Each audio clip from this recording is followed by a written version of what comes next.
그 부분만 살피고 그 다음에 자격과 그 책임에 대해서는 다음 시간에 살펴보도록 그렇게 하겠습니다. 오늘 설교 제목을 지도자의 자격과 자세 이렇게 정했는데요. 지도자가 이제 이스라엘 공동체 안에 필요하게 됐습니다. 종으로 살 때는 지도자가 필요하지 않았습니다. 그죠? 종으로 살 때는 애굽의 그 바로 왕과 그 애굽의 행정 체계 아래서 살았기 때문에 이스라엘 공동체 안에서 어떤 지도자의 필요성이 존재하지 않았어요. 도리어 노역을 할 때 애굽에서 일꾼을 뽑아서 애굽의 입장에서 이스라엘 백성들의 일꾼을 뽑아서 그 노역을 관리하는 정도의 지도자가 있었지, 완전한 어떤 행정 체계를 갖추는 그런 일꾼들이 필요하지 않았어요. 그런데 이제 출애굽을 해서 공동체를 이루니까 이제 지도자가 이제 필요하게 됐습니다. 그래서 여러분 오늘 이제 9절에서 12절 말씀을 중심으로 해서 왜 이스라엘 공동체 안에 지도자가 필요하게 되는지 살펴보면서 함께 은혜를 나누기를 원합니다. 여러분 오늘 이제 9절에서 11절을 한번 읽어보면서 왜 지도자가 필요하게 됐는지 한번 다시 살펴보도록 합니다. 9절에서 11절, 12절이 있습니다. 시작. 그때 내가 너희에게 말하여 이르기를 홀로 너희의 짐을 질 수 없도다. 너희의 하나님 여호와께서 너희를 번성하게 하셨으므로 너희가 오늘날 하늘의 별과 같이 많거니와 너희 조상의 하나님 여호와께서 너희를 현재보다 1000배나 많게 하시며 너희에게 허락하신 것 같이 너희에게 복 주시기를 원하노라. 그런즉 나 홀로 어찌 능히 너희의 괴로운 일과 너희의 힘겨운 일과 너희의 다투는 일을 담당할 수 있으랴. 아멘. 자, 이 안에 일꾼을 세워야 하는, 지도자를 세워야 하는 요소가 크게 한 3가지 정도로 이제 들어 있는데요. 여러분 오늘 이제 이스라엘 공동체가 일꾼을 세워야 되는 이유가 이제 9절을 보면 하나 나오는데요. 여러분 9절에 보면 어떤 이유가 있죠? 나는 홀로 너희의 짐을 질 수 없도다. 그 다음에 12절 말씀 보면 그런즉 나 홀로 어찌 능히 끝으로 가면 담당할 수 있으랴 이죠. 지금 모세는 이스라엘의 행정적인 모든 일을 혼자 담당하고 있다고 고백을 합니다. 나 혼자 이 일을 담당하기에 전라도 말로 하면 어때요? 뻗쳐 죽겠다 이 말이요. 너무 힘들고 너무 대다 이 말이죠. 그래서 지금 여러분 홀로 짐을 진다는 것은 매우 힘든 일이에요. 특별히 이스라엘 장정만 나올 때 몇만 명이었습니까? 60만 명이었어요. 그러면 거기다가 곱하기 3, 곱하기 4만 해도 어마어마한 숫자입니다. 근데 그 많은 인구의 행정체계를 혼자 감당한다고 하는 것은 우리 상상이 안 돼요. 여러분 목포시를 시장님 혼자 감당한다, 일이 되겠습니까? 제가 우리 목포교회 성도님들을 혼자 감당한다, 뭐 할 수 있을지도 모르겠지만은 너무 버겁고 힘든 일이겠죠. 여러분 아무리 기쁨으로 시작한 사역이라 할지라도 혼자 짐을 지고 가는 그 시간이 길어지면 오래 가기가 어렵습니다. 그래서 이제 모세의 장인 이드로가 너 혼자 이렇게 가다가는 너도 기진맥진하고 백성도 기진맥진할 거다라는 얘기를 이제 하지요. 여러분 혼자 짐을 지고 가는 사람은 오래 가기가 어려워요.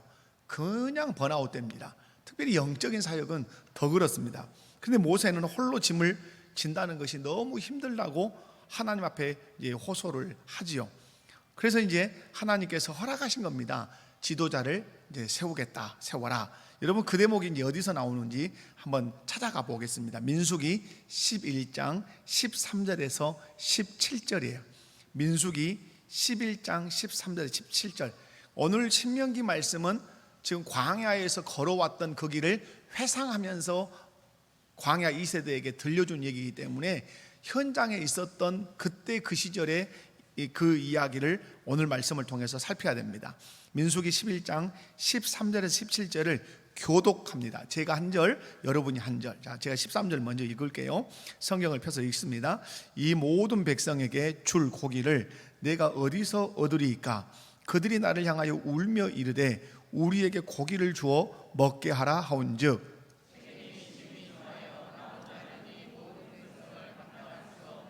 주께서 내게 이같이 행하실진대 구하옵나니 내게 은혜를 베푸사 즉시 나를 죽여 내가 고난당함을 내가 보지 않게 하옵소서.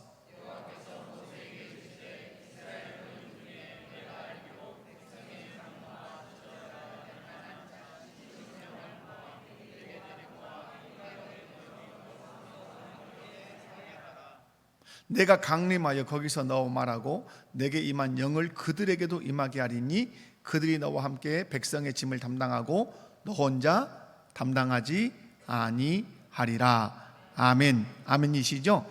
자, 우리는 이 말씀을 통해서 모세가 얼마나 힘들었는지 그 심정적 이해를 해야 돼요. 얼마나 힘들었으면 하나님 앞에 모세가 뭐라 그러죠? 나를 죽여주십시오. 내가 그냥 죽고 싶습니다. 그래서 이 꼴을 제발 안 봤으면 쓰겠습니다. 이 고백을 하죠.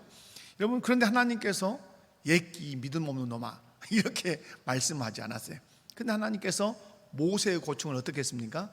이해하셨어요. 이해. 그리고 모세의 고충을 덜어주기 위해서 하나님께서 노인이라는 말은 나이만 많다는 건 아닙니다만은 지혜롭고 명철하고 존경받을 만한 그런 노인들을 몇 명을 선택해라. 70명을 선택해서 지도자를 세우자, 일꾼을 세우자 이렇게 말씀해요. 그러므로 오늘 교회 안에서 사역자들이나 또 사역을 맡은 성도들이 계십니다. 혼자서 짐을 지고 가는 분들이 없는지 잘 살펴볼 필요가 있어요. 회중 속에 묻혀서 사역의 짐을 지는데 홀로 너무 무거운 짐을 지고 속으로 내뱉은 말이 있을 수 있어요. 참 죽고 싶다. 이 말이 어떻게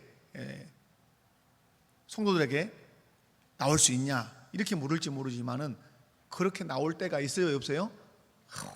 너무 힘들다고 말할 수 있단 말.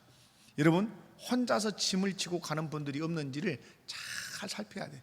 특별히 우리 장로님들이 이 대목은 잘 살펴야 돼요.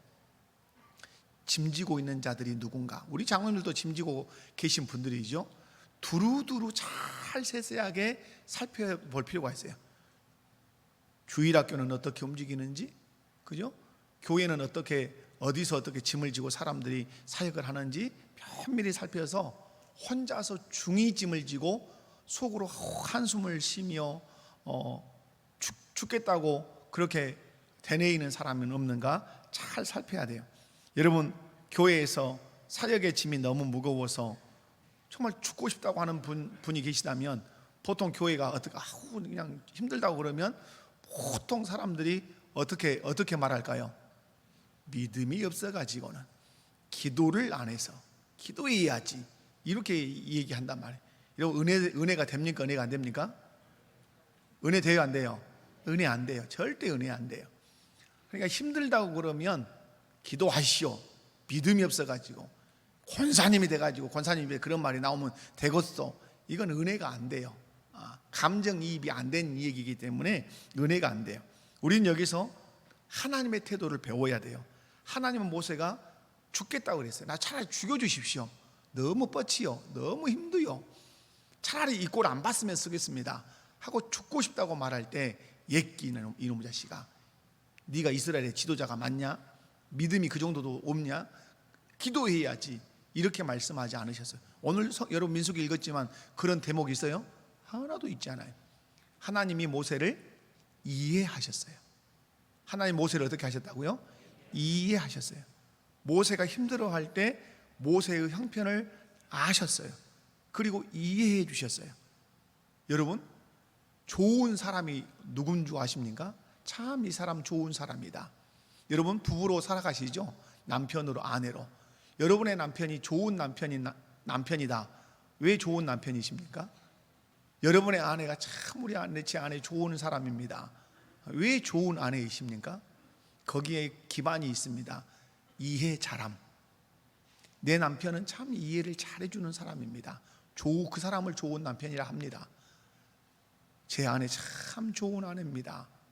기반이 어디가 있습니까? 이해를 잘해주는 아내이기 때문에 좋은 아내입니다. 여러분, 사람이 말을 해도 말이 통하지 않고 사정을 말해도 사정을 감안해 주지 않는 것은 너무 힘듭니다. 그렇지 않습니까? 내가 지금 교회에서 힘이 들어서 부부간의 신앙생활을 한다 합시다. 내가 교회 안에서 오늘 사역을 하다가 어떤 약간의 힘듦이 있어서 남편한테 여보 내가 오늘 너무 힘들다, 어떤 집사님 때문에 내가 너무 힘들다, 아니면 어떤 일 때문에 내가 너무 힘들다, 이렇게 말하면 아이고 당신 그랬구나 하면서 들어주고 이해하면 아내가 거기서 위로를 얻고 힘을 얻을 수 있겠죠. 그런데 아까 얘기한 것처럼 당신 믿음 없구나, 믿음 믿는 줄 알았는데 당신 기도해야지, 그 불평하면 되겠어? 내가 그럴 줄 알았다, 너 집 많이 지기 시작하더라. 이렇게 되면 여러분 좋은 남편이에요? 조금 안 좋은 남편이에요? 안 좋아요. 짜증나요. 이 화상을 내가 밥에 먹인다는 게 그리 좋지 않아요. 여러분 남편이 회사에서 직장에서 어떤 마음 상한 일로 와서 얘기를 꺼내요. 그러면 아내가 어떻게 해야 돼요? 아이고 당신 힘들었겠구나, 얼마나 힘들어 여보, 내가 기도할게, 새벽에 가서 그 화상을 하나님이 좀 만져주라고. 이렇게 하면 어때요? 마음이 아내로 인해서 풀어지나. 당신이 교회 장로 맞아? 이렇게 되들면, 이렇게 얘기하면 위로가 됩니까? 결코 이해되지 않아요. 좋은 사람이란 이해하는 사람이에요. 아멘이십니까? 좋은 사람은 이해해 주는 사람이에요. 설령 어떤 문제를 일으켰다 할지라도 자꾸 어떠하려고 애를 쓰는 사람이죠. 이해하려고 애쓰는 사람이에요. 그러니까 여러분이 좋은 사람이 되고 싶으면 마음가짐 하나를 가지셔야 돼요. 나는 어떻게든지 이해하려고 애쓰겠다. 여러분 교회 안에서 좋지 않은 일들도 일어날 수 있어요. 그럼에도 불구하고 여러분은 어떤 태도를 취해야 돼요? 어떻게 하면 이해해 볼까? 어떻게 하면 이해해 줄까? 이 마음을 막 쏟으셔야 돼요. 저는 부족하지만 그쪽에 많이 마음을 써요. 어떤 문제가 있고 어떤 그릇됨이 있어도 그분이 의도적으로 그러지 않았을 거야. 어떤 사연이 있을 거야. 분명히 이유가 있을 거야. 이렇게 자꾸 다가가는 거야. 그러면 미운 감정으로 그 사람을 대하기 어려워요. 이해하려고 하니까 그죠? 마음에 긍휼이 오고 그럴 수 있는 것이죠. 오늘 하나님께서 모세가 힘들어 죽겠다고 할 때 하나님이 모세를 어떻게 해주셨어요? 이해해 주셨어요. 저는 우리 교회 공동체가 건강할 수 있는 길은 다른 데 있잖아요. 재정이 많으면 건강할 것 같고, 뭐 시설이 막 으까번쩍하면 건강할 것 같고, 프로그램이 막 엄청나게 화려하면 여러분 건강할 것 같지만 그렇지 않아요. 아무리 그런 환경적인 것들이 충만하게 채워졌어도 그 교회를 이루고 있는 한 성도 한 성도가 서로를 이해하는 이해심이 약하면 그 교회는 어렵습니다. 그래서 쌈박질이 나는 거예요. 왜 쌈박질을 하는 거죠? 이해를 안 하니까 어려운 거예요. 이해하려고 마음 먹으면 이해를 거의 할 수 있어요. 옆에 분들 손잡고 한번 그렇게 인사합시다. 이해심이 많은 성도가 됩시다. 여러분 그것이 사랑의 다른 말이에요. 이해한다, 그것이 뭐라고요? 그것이 사랑의 다른 말이에요. 여러분 이해한다는 영어 단어가 understanding이잖아요. 아래에서 듣는다는 뜻이에요. 아래에서 들어야 이해가 되는 거예요. 위에서 꼬라보면서 들으려고 하니까 이해가 안 되는 것이죠. 오늘 하나님께서 모세가 죽겠다고, 차라리 죽여달라고 그렇게 얘기할 때 하나님이 그래 일꾼 세우자, 너 많이 힘들구나, 지혜롭고 존경받을 만하고 명철한 사람 70명을 한번 세워보자. 하나님이 그렇게 하시면서 모세를 두둔하고 지원하는 것을 볼 수가 있어요. 사랑하는 성도 여러분, 건강한 공동체의 특징을 좀 요약해 좀 사회과학적으로 설명을 좀 해보면, 건강한 공동체의 특징은 사역에 지친 사람들을 잘 돌아봐 준다는 사실이에요. 사역에 지친 사람들을 어떤다고요? 돌아봐 준다는. 저도 사역을 하다 보면 진이 쫙 빠질 때가 있어요. 정말. 그래서 속으로 그럴 때가 있어요. 우리 장로님 중에 한 분이라도 내 이 진 빠진 것을 알아서 목사님 좀 쉬었다 오세요 라고 말해주는 분이 계시면 참 좋겠다, 이런 마음이 들 때가 있다 없다? 솔직한 마음으로 있어요. 여러분 연말 정책당회 같은 거 하고 나면 진이 다 빠져. 그것을 준비하죠, 회의하죠, 다 해나가면 진이 쫙 빠져요. 정말 쉬고 싶은 마음이 많아요. 그러면 월요일 같은 때는 이제 새벽에 늦잠을 자가지고 새벽 기도를 땡땡이를 깔 때가 있어요. 그러면 여러분이 그럴 수 있어요. 담임 목사님들 새벽 기도 안 나온다야. 우리는 여러분 그러지 않을 줄 알아요. 얼마나 힘들고 뻗치면 우리 목사님이 땡땡이를 깔까. 그렇게 여러분 하시죠? 할 수 있는데도 저도 그렇게 안 하려고는 합니다만은 저도 모르게 못 일어날 때는 있어요. 여러분, 사역에 지친 사람들을 제가 우리 사역자들한테는 우리 개인적으로 그래요. 힘들면 말하고 하루 쉬어라. 힘들면 새벽기도 한번 좀 쉬었다 나와라. 왜 그러죠? 더 잘 달리기 위해서 그러는 거예요. 더 진 다 빼먹으면 더 잘 달리는 것이 아니라 배터리 금방 방전돼 가지고 효과를 못 나타내요. 그러면 여러분, 건강한 공동체 특징은 몇 가지 여러분 제가 설명해 볼게요. 사역에 지친 사람들을 잘 살펴주는 건데, 사역에 지친 사람들을 잘 살펴주기 위해서 가장 먼저 그 사람이 지쳐 있는 것 같다. 그러면 그 사람에게 대화를 요청해야 돼요. 그리고 들어야 돼요. 어떤 부분이 힘드십니까? 그리고 소통을 이렇게, 그래서 마음을 털어놓고 소통하고 들어줘야 돼요. 들어준 것만으로도 어때요, 여러분? 들어준 것만으로도 어때요? 고맙죠. 들어준 것만으로도 기운 나죠. 그죠? 내가 지금 힘들어 죽겠는데 힘듦을 알고 찾아와서 얼마나 힘드시냐고, 얼마나 많이 지쳐 계시냐고, 내가 보니까 당신 많이 짐져서 지친 것 같다. 한번 얘기라도 한번 들어봅시다. 이것을 누가 해야 되죠? 이것을 교회 중직자들이 하셔야 돼요. 찾아가서 얼마나 힘드시냐고, 그죠? 한번 얘기 한번 해보시라고. 그래서 어떤 지원이 필요한지를 잘 들어야 돼요. 그리고 어떻게 해야 되죠? 그런 사역이 너무 지쳐 있으면 일정을 관리해 줄 필요도 있어요. 제가 해야 될 일이겠죠. 제가 이제 그래요. 우리 사역자들한테 너무 한 사람에게 사역이 집중되지 않도록 사역 관리를 해줘라, 이렇게 얘기를 해요. 제가 특별히 혼자 남편은 신앙생활하지 않고 혼자 신앙생활하는 자매들 잘 관리해줘라. 왜? 나는 혼자인데 내가 어떤 은사가 있으면 이쪽에서 부탁, 저쪽에서 부탁을 받다 보니까 짐이 많아. 엄청 버겁습니다. 근데 집에서는 누가 독수리 눈 뜨고 있어요? 예수 안 믿는 내 남편이 독수리 눈을 뜨고 지켜보고 있단 말이에요.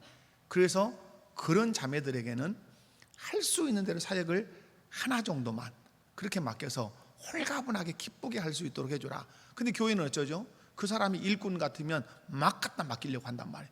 그러면 그 사람은 오래 못 가요. 남편 눈치 봐야 되지. 교회 안에서는 사역이 많지. 그럼 무슨 관리를 해줘야 돼요?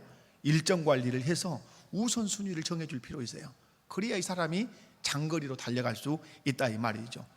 뿐만 아니라 도움을 제공해 줘야 돼요. 가능하면 그 일을 맡고 있는 분이 힘들면 사역을 분산시켜 줘야 돼요. 사역을 분담시켜 줘야 된단 말이에요. 그러니까 여러분이 누군가와 이렇게 사역을 맡길 때 이분이 교회 안에서 몇 가지 사역을 맡고 있는가를 보면서 맡겨야 돼요. 그냥 막 무턱대고 죄송해요, 그냥 그렇게 표현할게요. 그냥 갖다 사역을 부탁을 하면 거절 못하는 성향이 있단 말이에요. 거절 잘하는 분, 권사님, 장로님, 집사님, 저 그렇게 못합니다. 제 사역이 너무 많습니다 하고 잘라내는 사람이 있는가 하면 절대 못 잘라내는 사람이 있어요. 그래서 제가 우리 이제 믿음이 어느 정도 있다, 상당히 사람 긍정적이다 해서 이쪽 저쪽에서 뭔가를 했는 교회를 안 나온 분이 계세요. 안 나와버려요, 그분이, 젊은 분이. 왜? 너 한다고 대답은 했어요. 근데 너무 힘드니까 교회를 안 와보는 거예요, 이제.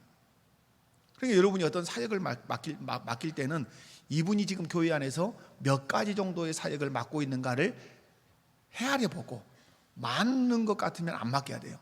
그리고 우리 장로님들이나 우리 사역자들은 이분이 사역을 너무 과도하게 맡고 있다 그러면 다른 사람에게 이양시켜 줄 수 있는 분은 없는가 찾아서 그걸 옮겨줘야 돼요. 그래서 그 사람에게 사역의 우선순위를 정할 수 있도록 도움을 제공해야 돼요. 그러면 여러분 한 짐 벗으면 얼마나 가부와요. 그렇지 않습니까? 그런 것들이 이제 필요하고, 그리고 사역에 지친 사람들에게 필요한 게 뭐죠? 휴식과 재충전이죠. 여러분, 제가 설교를 얼마나 한 줄 아십니까? 설교를 일주일에 몇 번 할 것 같아요? 네, 세어봐야지. 지금 김대희 목사님 가셨으니까 새벽 설교는 제가 몇 번 할까요? 5번 해요. 그죠? 그러면 주일 수요일 설교해요. 주일 저녁 설교해요. 주일 낮 설교해요. 저는 누에가 아닙니다. 누에 똥구녕에서 CD 계속 나오듯이 가만히 있으면 설교가 계속 나오는 그런 AI 목사가 아니다 이 말이에요. 부단히 뭔가 공부해내야 되고 만들어내야 되고. 설교는 뭐죠? 글쓰기예요. 설교는 뭐라고요? 글쓰기. 가만히 앉아있으면 뭐 어디 가서 100개 갖고 온 글을. 저는 지금까지 설교를 100개에서 해본 적이 없어요. 남의 것을 만들어야 돼요. 제 아내가 하는 말 참 신기하요 그래. 제 아내가 뭐라 한다고요? 참 신기하요. 어떻게 시간마다 그렇게 갖고 올라가서 설교를 하요. 여러분, 그런데 이렇게 하다 보면 어떨 수 있어요? 지친단 말이에요. 지쳐. 그때는 휴식이 필요하고 독서도 하고 홀로 하나님 앞에 기도도 하는 재충전의 시간이 필요해요. 이 시간을 줄 알아야 돼요. 사역자들에게. 그 우리 전도사님들 언제는 아주 번아웃 돼가지고, 번아웃이 뭐예요? 배터리가 다 방전돼 버렸어. 그러니까 입에서 다 그 말이 나와. 배터리 방전됐다고. 그래서 제가 막 비상이 걸렸죠.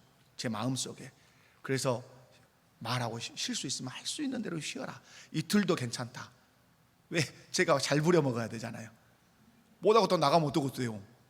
여러분, 지금 부목사님 한 분 나가셨는데 여러분 이력서가 안 들어와요? 그렇게 부목사 지금 시즌이기도 하지만 어려워요. 그래서 여러분, 휴식과 재충전의 시간이 필요해. 어떤 사람에게? 사역의 짐이 많아서 지친 사람들에게. 그래서 저는 우리 사역자들에게 휴가는, 우리 당회원들이 이제 사역 메모를 해 놓으십시오. 상반기 한 번, 하반기 한 번 이 줄 필요 있어요. 최소 2번은. 왜? 하반기는 내년 사역을 준비하면서 이렇게 정리도 하고, 상반기에는 보통 언제? 우리 여름 성경학교 수련회 끝나고 나면 이렇게 휴가 드리잖아요. 그리고 이제 재단껏 이제 사무실에서 처리하겠지만, 그래서 여러분, 지친 사람에게는 하나님께서 이해하셨다. 그리고 우리에게 뭐가 필요해요?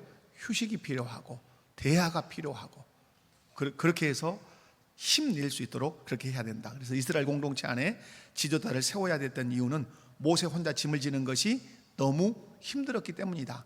여러분 안에 나 사역이 너무 힘듭니다. 그러면 저를 찾아오시면 돼요. 목사님, 나 너무 힘들어서 사역을 내려놓고 싶으시면 저를 찾아오시면 돼요. 목사님, 저 사역 좀 내려놓고 좀 쉬고 싶습니다. 그러면 이것이 꽁갈인지 진심인지를 제가 잘 지혜롭게 판단해서, 이 사람이 농땡이를 깔려고 그러구나 그러면 안 돼요. 기도하시고 합시다. 하지만 정말 지쳐 있다고 제가 판단이 될 때는 다른 사람의 그 사역을 제가 맡길 요양이 있습니다. 그래서 휴식을 취하고 재충전해서 그분이 올 거 아니에요. 그럼 다시 사역을 맡겨서 더 열심히 뛰어갈 수 있는 것이죠. 그래서 여러분, 오늘 하나님께서 이스라엘 공동체 안에 일꾼을 세우라고 하는 것은 모세 혼자 짐지는 것이 너무 힘들었기 때문이다. 두 번째, 이제 10절 11절에 이스라엘 공동체 안에 지도자를 세워야 했던 또 다른 이유가 있어요. 10절과 11절을 읽어봅시다. 시작. 너희 하나님 여호와께서 너희를 번성하게 하셨으므로 너희가 오늘날 하늘의 별같이 많거니와 너희 조상의 하나님 여호와께서 너희를 현재보다 1000배나 많게 하시며 너희에게 허락하신 것 같이 너희에게도 복 주시기를 원하노라. 아멘. 왜 지도자가 필요한 거죠? 이 떼죽이 많은 거예요. 백성이 너무너무 많은 거예요. 지금도 많은데 하나님의 그 언약과 하나님 앞으로 프로젝트 계획을 모세가 안 이상 지금도 많은데, 생각해 보니까 지금도 많은데 앞으로 어떨 거다? 1000배나 많을 거다. 하나님이 앞으로 이렇게 계획을 세워가는데 나 죽겠다 이 말이에요. 그러니까 왜 일꾼을 세워야 된다? 백성 숫자가 많다 이 말이에요. 근데 여러분, 오늘 눈여겨보실 말씀이 있어요. 이스라엘 백성들이 얼마나 많았어요? 하늘의 별같이 많. 어디서 많이 들어본 말이죠. 하늘의 별같이 많았다. 어디서 들어보신 말씀이에요? 그래요. 여러분 똑똑하고 씩씩하시네요. 아브라함에게 하나님이 들려주신 말씀이에요. 그죠? 아브라함에게. 그래서 하나님께서 아브라함에게 말씀하셨죠. 밖으로 자기 자꾸 후손 얘기를 한단 말이에요. 하나님이 밤중에 아브라함을 밖으로 끌어내서 하늘의 별을 보여주면서 네 후손이 하늘의 저 별같이 많게 할 거다 약속했다. 그런데 그 약속이 오늘 보니까 어때요? 지금 모세의 입술을 통해서 이루어졌다는 사실을 확증하고 있어요. 하늘의 별같이 많거니와. 여러분, 백성의 숫자가 많으면 당연히 누가 많아야 되죠? 지도자가 많아야 되고 일꾼이 많이 필요한 것이죠. 그런데 모세는 이렇게 이스라엘 백성들의 수요가 많게 된 이유를 어디서 설명하죠? 하나님께서 많게 하셨다. 아멘이십니까? 여러분, 하나님께서 많게 하셨다. 누구에게 언약하신 것을 하나님 성취하신 거죠? 아브라함과 이삭과 야곱에게 약속하셨어요. 하늘의 별처럼. 근데 여러분, 약속할 때 아브라함이 아기가 있었습니까? 없었습니까? 한 명도 없었어요. 그런데 하나님은 약속하셨어요. 그리고 아이를 가질 수 없을 때까지 하나님은 이끄셨어요. 그래서 고백하게 만들었죠. 네 힘으로 아이를 낳은 것 아니라 하나님의 능력으로 이삭을 낳았다고 고백하도록 하나님이 아이를 주신 것이죠. 사랑하는 성도 여러분, 하나님께서는 이스라엘 백성들의 수요가 하늘의 별과 같이 많게 하실 것이라고 약속하셨고, 그 약속을 하나님께서 이제 이루셨죠. 여러분, 이스라엘 백성들의 수요를 많게 하신 분이 하나님이십니다. 그리고 모세는 말합니다. 앞으로도 어떨 거다? 더 많아질 거다. 이렇게 가다가는 나는 뼈도 못 추리겠다. 이게 딱 죽겠다. 그러므로 뭐가 필요하다? 지도자가 필요하다. 일꾼이 필요하다. 이렇게 생각하는 것이죠. 그리고 하나님께 요청을 했을 때 하나님께서 허락하셨죠. 지혜롭고 명철하고 존경받는 어른 70명을 선택해서 그 많은 인구를 잘 통솔할 수 있는 행정조직을 갖출 것을 말씀을 하신 것이죠. 그래서 여러분, 왜 일꾼이 필요했다? 백성의 숫자가 이제 많아졌기 때문이다. 또 하나, 또 이제 세 번째, 왜 이스라엘 백성들 안에 지도자를 세워야 하느냐라고 할 때, 자 12절 있죠. 12절 한번 읽어보면 시작.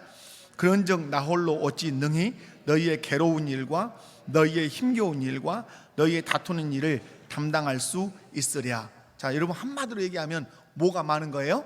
민원이 많은 거예요. 여러분, 남자만 60만이에요. 우리 목포가 지금 22만 정도밖에 안 돼요. 그러면 세 곱이에요. 그러면 세 곱에 남자만 세 곱이면 여러분, 여자 아이들 가지면 얼마나 많겠냐면 거기서 민원이 쏟아져 올라와요. 혼자 감당한다 못한다? 못해요. 잠 못 자요. 잠 못 자. 그때 앞에서 줄 서 있는 백성들을 보면서 이도로가 아이고 너는 참 어리석다. 어떻게 줄 서 있는 이 사람들 민원을 다 어떻게 다 처리? 왜 쌍방 소리 들어야 되지? 그죠? 한 사람 불러다가 들어야지, 또 사람 불러야지. 하나 처리하는데 뭐 1시간 걸리면 그거 어떻게 다 죽겠다. 이렇게 할 정도죠. 여러분, 오늘 12절에 세 가지를 얘기해요. 자, 보십시오. 그런즉 나 홀로 어찌 능히 어떤 일? 괴로운 일. 또 어떤 일? 힘겨운 일. 또 어떤 일? 다투는 일. 이렇게 괴로운 것은 지나치게 짐을 싣다라는 뜻이에요. 지나치게 짐을 싣다. 그러면 뭐예요? 백성들의 민원이 수레의 짐을 실기는 싫지만 너무 많이 실린 것처럼 그 백성들의 민원이 너무너무 많이 오는 거예요. 그래서 그것이 어떤 거예요? 자기에게 괴로운 거예요. 백성들의 괴로운 일들이 너무 많다는 거예요. 그 백성들의 괴로운 일들을 다 누구에게 가지고 오는 거예요? 모세에게 가지고 와요. 자, 그 다음에 그래서 이 괴롭다는 말은 이스라엘 백성들의 정신적 고통을 호소하는 얘기라고 이렇게 말을 해요. 자, 무거운 짐. 이 무거운 짐은 고역이에요. 여기서 이 고역인데 이것은 다툼이라고 하는 단어에서 온 거예요. 논쟁하다, 싸우다. 그래서 이건 법정적 용어로 얘기하면 소송이에요. 소송거리가 엄청 많은 거예요. 그죠? 고발을 많이 한단 말. 그러니까 고발을 하는데 다 이 고발을 누구한테 해요? 모세한테 하는 거예요. 그러니까 이 송사 문제, 재판하는 문제가 날마다 끊이지 않는 것이죠. 뿐만 아니라 어떤 문제가 있다고 말하죠. 어떤 일이요? 힘든 일, 힘든 일. 이런 일들이 모세에게 계속해서. 그래서 모세가 이제 하나님께 요청하는 게 누가 필요하다? 일꾼이 필요하다. 지도자가 필요하다. 이렇게 한 것이죠. 여러분, 이런 일들이 신약 성경에도 발생하죠. 신약 성경 사도행전을 한번 펴보겠습니다. 사도행전 6장으로 가보겠습니다. 사도행전 6장. 자, 여기만 보고 이제 말씀 마치겠습니다. 사도행전 6장. 자,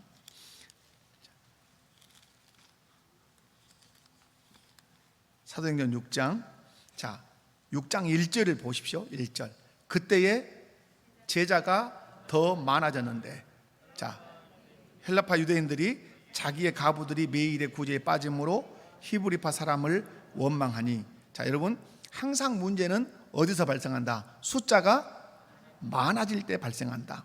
그런데 여기서 원망, 구제의 원망. 아까 여러분 민수기를 읽었을 때 왜 모세가 하나님 앞에 나 죽여주십시오, 하나님께서 70명 일꾼을 세우라. 어떤 문제 때문에 모세가 아우성을 쳤어요? 먹는 문제였어요.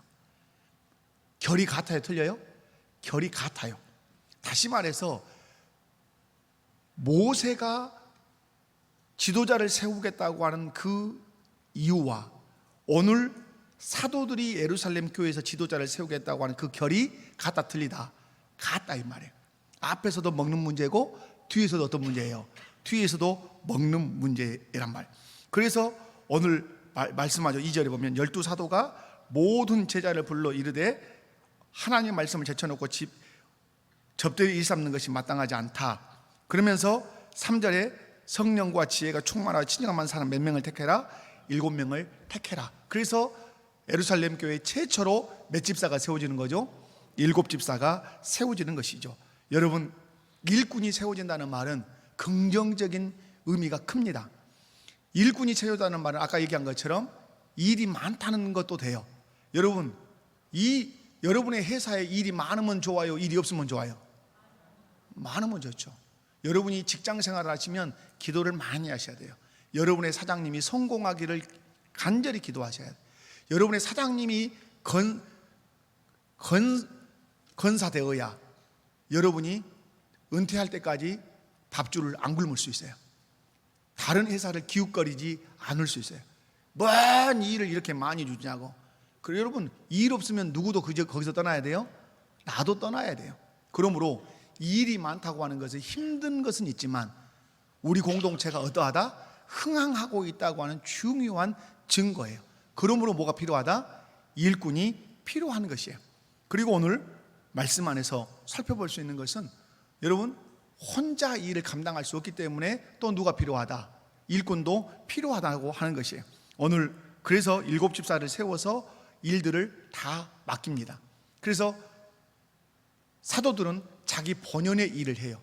모세도 자기 본연의 일로 더 집중해서 돌아갈 수가 있어요. 말씀을 정리하겠습니다. 교회 공동체 안에 반드시 누가 필요하다? 지도자, 일꾼이 필요하다. 오늘 크게 세 가지로 봤는데요. 여러분, 하나는 뭐죠? 혼자 일 감당하면 된다, 안 된다? 안 된다. 두 번째, 사람의 숫자가 많아지면 일꾼을 반드시 세워야 된다. 사람의 숫자가 많아지면 어떤 문제가 발생하기 때문에 세 번째, 많은 민원이 발생하기 때문에 그 민원을 속속들이 처리해 주려면 많은 일꾼들이 필요하다. 우리 교회가 이렇게 일꾼이 많이 세워진다면 그것은 긍정적 의미에서 교회가 어떠하다는 증거다? 흥망하고 있다고 하는 증거다. 그런 교회가 되기를, 하나님께서 그런 교회로 이끌어 주시기를 여러분 기도하시고 또 그렇게 헌신하시기를 주님의 이름으로 축원합니다. 하나님 아버지, 감사합니다. 말씀을 살폈습니다. 은혜 주시고 우리 목포교회가 이스라엘 공동체들처럼 백성의 숫자가 많아지고 또 어떤 민원들도 있다 할지라도 그것을 위해서 많이 잘 처리할 수 있는 일꾼들을 많이 세우는 교회로 또 세워지게 하여 주시고, 혼자 짐을 감당하고 지쳐있는 자들의 그 상황을 살펴서 쉼을 주고 재충전의 기회를 주고 또 사역의 우선순위를 설정해 줄 수 있는 그런 지혜롭고 넉넉한 교회가 되게 하옵소서. 예수님의 이름으로 기도하옵나이다. 아멘.